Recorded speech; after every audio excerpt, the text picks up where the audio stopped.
बिस्मिल्लाहिर्रहमानिर्रहीम, अस्सलाम वालेकुम। मैं हूं महक मीर और आप देख रहे हैं एएनएन न्यूज। एक भाई ने अपनी बहन को गैरत के नाम पर कत्ल तो कर दिया, लेकिन जब उस अदालत के जज ने उस लड़के को सजा दी तो उसकी आंखों में आंसू आ गए, क्योंकि कुछ वाकया ही इस किस्म का था। तो जी हाँ, एक ऐसा भाई और उसकी बहन जो माँ बाप के बगैर और किसी के सहारे के बगैर अपनी जिंदगी गुजार रहे थे। इस भाई ने काश्तकारी के जरिए ज़राअत, मतलब उसका काम था खेतों में काम करना। खेतों में काम कर कर अपनी बहन को बड़ा किया, जवान किया, अच्छी जिंदगी दी जिस तरह की वो दे सकता था।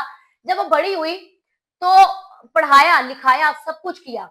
बकायदा तौर पर उससे पूछा गया कि क्या वो किसी को पसंद करती है। जब उसने देखा कि मेरी बहन की शादी की उम्र हो गई है, मैं इसकी शादी कर दूं ताकि मैं अपने फर्ज से जो है वो फारिग हो जाऊं, अपना फर्ज अदा कर दूं।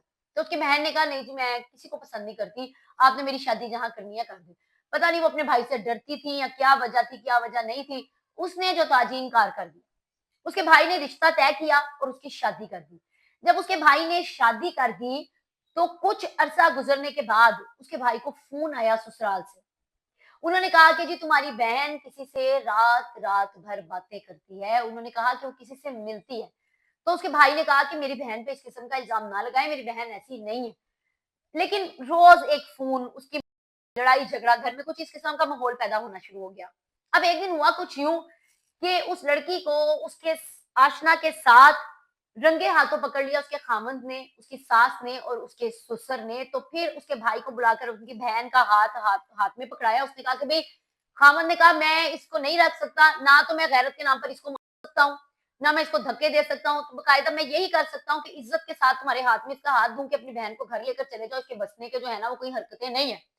उस भाई को बहुत गुस्सा आया, अपनी बहन को उसने लिया, घर आ गया, उससे फिर पूछा। उसकी बहन ने कहा कि नहीं, ऐसी कोई बात नहीं। अब भाई सारा दिन जो था वो खेतों में चला जाता। पीछे मोहल्लेदार जो थे वो कुछ अजीबोगरीब काम देखते कि भी पीछे से एक उसका आशना आता है, उससे मिलता है, उठता है, बैठता है, मुलाकात होती है। तो देखते ही देखते मोहल्लेदारों ने भी उसके भाई से उसकी कंप्लेन करना शुरू कर दी, शिकायत लगाना शुरू कर दी और सारी स्टोरी बताना शुरू कर दी। अब भाई जो था, अब वो बहुत ज्यादा परेशानी का शिकार हो गया। उसने अपनी बहन को बंद भी किया कमरे में, उसको डांटा भी, बोला भी। उसने कहा कि मुझे मिलवाओ, लेकिन बहन मजाल है कि वो मान जाती। भाई मजबूर था। अब हुआ कुछ यूं कि इस लड़की ने अपनी आशना के साथ एक प्लान बनाया। उसने कहा कि हमारे पास एक ही चारा है कि हम अपने भाई को जो है, मैं अपने भाई को रास्ते से हटा देते हैं। उन्होंने एक प्लान प्लान किया जिसमें उन्होंने रात का टाइम मुकर्रर किया। उसने देखा कि भी इस टाइम ये सो रहा होगा, हम ऐसे करेंगे। अब जो वो खेतों में गया, उसने अपनी आशना को पीछे घर बुला लिया, कमरे में छुपा दिया। फिर उसके बाद क्या होता है कि जब उसका भाई सोता है तो सोते हुए उस पर अटैक करते हैं दोनों मिलकर, वो लड़की और उसका आशना मिलकर जब अटैक करते हैं। लेकिन खुशकिस्मती से उस लड़के में, मतलब वो जो लड़की का भाई था, इतनी ताकत होती है कि वो उनका मुकाबला करता है। मुकाबला करने के बाद वो उस लड़की को, मतलब अपनी बहन को जो है वहीं पर जो है वो मार देता है। जिस जो हथियार वो इस्तेमाल कर रहे थे, मतलब समझ लें, कह लें गलती से या जैसे मर्जी वो हो जाता है। फिर वो मोहल्लेदारों को इकट्ठा करता है। इकट्ठा करने के बाद पुलिस को इतला देता है। पुलिस को इतला देके कहता है कि भाई ये काम मेरे से हो गया है, आ जाए मुझे गिरफ्तार कर लें। साथ रोता है जारों की तार। फिर पूरी दास्तान आप बीती सुनाता है। यहाँ तक कि हमें ये भी पता है कि मोहल्लेदारों से या जो इर्द गिर्द के लोग हैं उनसे गवाहियां ली जाती हैं, पूछा जाता है।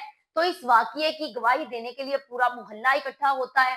यहाँ तक कि उस लड़की के ससुराल वाले भी आते हैं, तमाम बातें बताते हैं कि भाई इस तरह ये चीजें थी और ये लड़का हमारी आंखों के सामने, इसने अपनी बहन की परवरिश किया, उसे पढ़ाया है, लिखाया है, बड़ा किया है।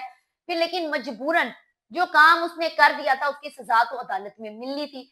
फिर अदालत जो है फैसला सुनाने लगती है। तो अदालत में बकायदा तौर पर जज कहता है कि खून के बदले खून होता है। लेकिन आंखों में आंसू आते हुए, दिल पर हाथ रखते हुए मैं इतना कहूंगा कि मुझे अफसोस है कि तुम ऐसे इंसान नहीं हो, तुमने बहुत मेहनत के साथ अपनी जिंदगी गुजारी है। अब जो जज है वो सजा सुना देता है, उम्र कैद की सजा।